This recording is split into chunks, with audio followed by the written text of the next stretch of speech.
tout le monde et bienvenue dans ma petite cuisine. Alors aujourd'hui, je vous propose une vidéo sur la fabrication de pâtes sans gluten. Alors je vous partage souvent des vidéos sur mon Facebook ou des petites vidéos ou des photos de ma machine qui fait des pâtes sans gluten assez rapidement puisque c'est 3 minutes, et oui 3 minutes seulement. Et donc beaucoup de gens m'ont demandé de faire une vidéo parce qu'ils possèdent la même machine et n'arrivent pas à de bons résultats. Alors il faut savoir que je ne reçois pas d'argent sur cette machine. Je ne suis pas du tout en lien avec la compagnie. C'est juste que c'est très pratique. Je fais mes pâtes toutes les semaines et je n'achète plus de pâtes sans gluten. Les pâtes sans gluten sont assez chères et avec un paquet de farine, on peut faire plusieurs séries de pâtes et ça revient vraiment pas cher. Alors aujourd'hui, je vais vous présenter avec de la farine de pois chiche. Moi, j'aime beaucoup utiliser la farine de pois chiche, mais je vous présenterai d'autres versions par la suite. Pour les ingrédients, aujourd'hui, j'ai décidé d'utiliser de la farine de pois chiche. Ici, j'ai mis 200 g de farine de pois chiche. On aurait pu aller mettre 250 g. Moi, je fais une portion de 250 g. 250 g, ça fait mon conjoint et moi, plus une boîte à lunch.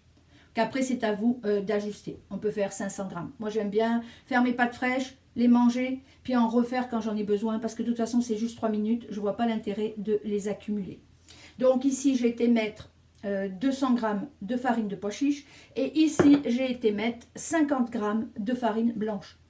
J'aurais pu mettre 250 g directement de farine de pois chiche, mais mon chum trouve que le goût est meilleur quand je mets de la farine blanche, parce qu'en fait, suivant les farines que vous utilisez, moi je m'amuse beaucoup avec différentes farines, et à chaque fois ça va agir directement sur le goût de vos pâtes, mais aussi en fonction des farines sur l'absorption de votre sauce. Donc nous, on aime bien avoir un 200 g pour un 50 g.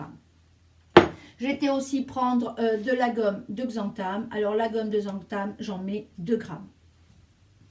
Je vais aller prendre un œuf. Donc ici, j'ai mes œufs de la ferme. Je vais aller casser un œuf. Alors la machine vient avec un petit pot.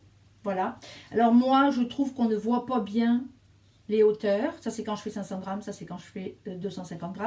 Moi, je trouve qu'on ne voit pas bien les hauteurs. Et ce qui est très important à dire, et c'est pour ça qu'il y a beaucoup de gens qui le ratent, c'est que la machine, elle est très piquée. Piquée, ça voudrait dire qu'elle est très pointilleuse. La machine, si vous mettez 3 grammes de plus, c'est fini. Si vous avez une pâte qui tourne dans votre machine, vous n'aurez pas de pâte. Il faut vraiment avoir une structure grumeleuse. Quand vous avez une structure grumeleuse dans votre machine, c'est la bonne texture qu'on s'attend. On ne s'attend jamais à une pâte. Donc, il vaut mieux avoir moins d'eau que trop d'eau. Si vous avez trop d'eau, vous allez tout jeter, ça c'est sûr.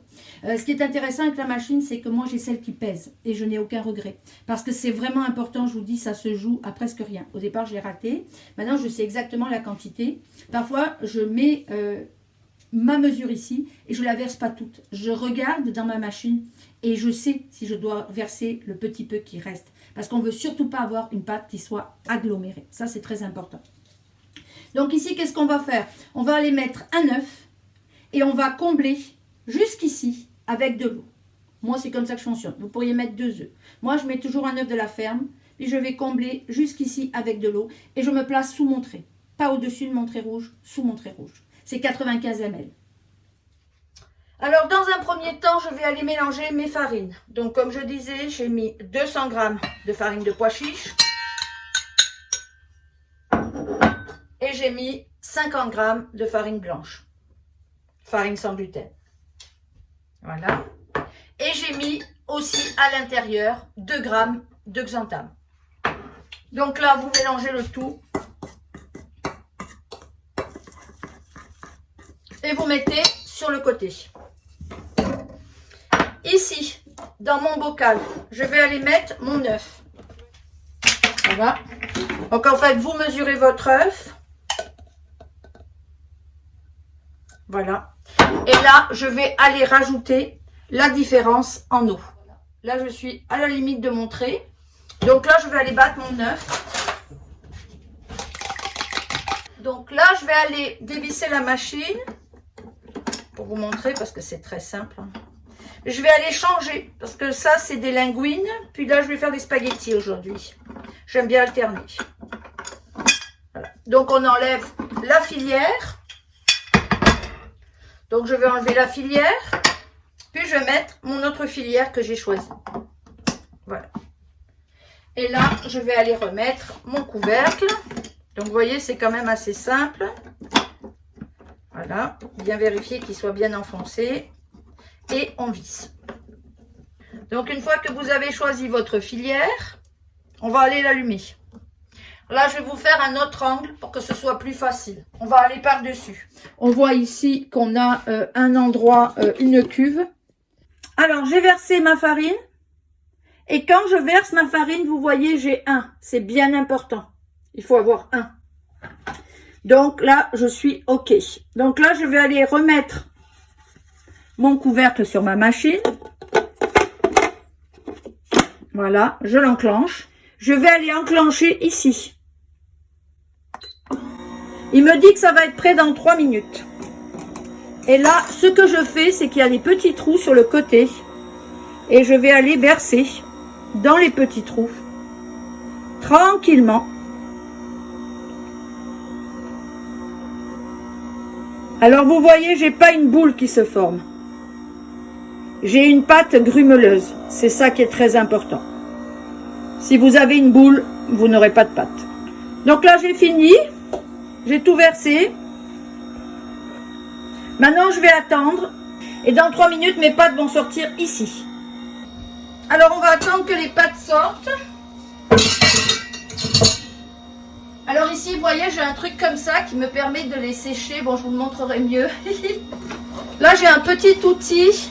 Ici. Je vais enlever ça de là. Là, j'ai un petit outil. Ce petit outil me permet de couper mes pâtes. Donc là, il dit qu'il reste 45 secondes. Dans 45 secondes, mes pâtes vont sortir. Vous voyez, ça c'est le petit outil que je vous montrais qui me permet d'aller dans les petits trous qui sont sur le haut de la machine et aller faire tomber le petit peu d'œuf qui des fois reste coincé, mais bon. Est-ce vraiment utile? Je ne suis pas sûre. Après, on a toutes sortes, vous voyez. J'ai vu des groupes où il y a des gens qui ont 100 filières. Bon, enfin, moi, je trouve qu'avec mes 8 filières, c'est déjà très bien. Donc voilà, elles vont commencer à sortir dans 6 secondes. Donc, on va assister à l'extrusion des pâtes.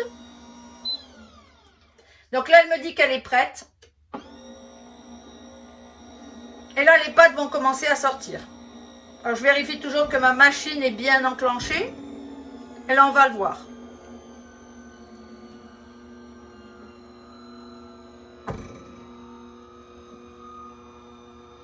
Alors là, les pâtes sortent. Alors, comme j'en veux des longues, je vais les laisser tomber. C'est magique. Si vous avez déjà fait des pâtes à la main, c'est fou. Ça paraît fou de se dire qu'en 3 minutes, on a des pâtes. Alors, ce qu'on fait, c'est qu'on racle et ça repart. Et là, moi, je vais aller les pendre directement sur mon portoir. Alors après, on peut aller s'amuser. C'est sûr. En déshydraté, pour ne pas modifier l'humidité, on peut aller mettre des épinards, on peut aller mettre de l'ail, on peut aller mettre des bêta-cardes. Moi, je travaille avec des poudres.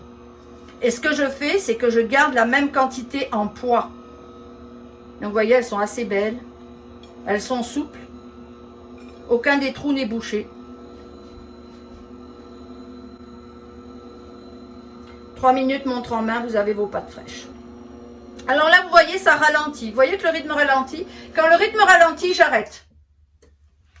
J'arrête ma machine, je vais vous dire pourquoi. C'est parce qu'il y a beaucoup de pâtes, des fois, qui est coincée sur les pales. Donc, ce que je vais faire, c'est que je vais aller l'enlever directement des pales.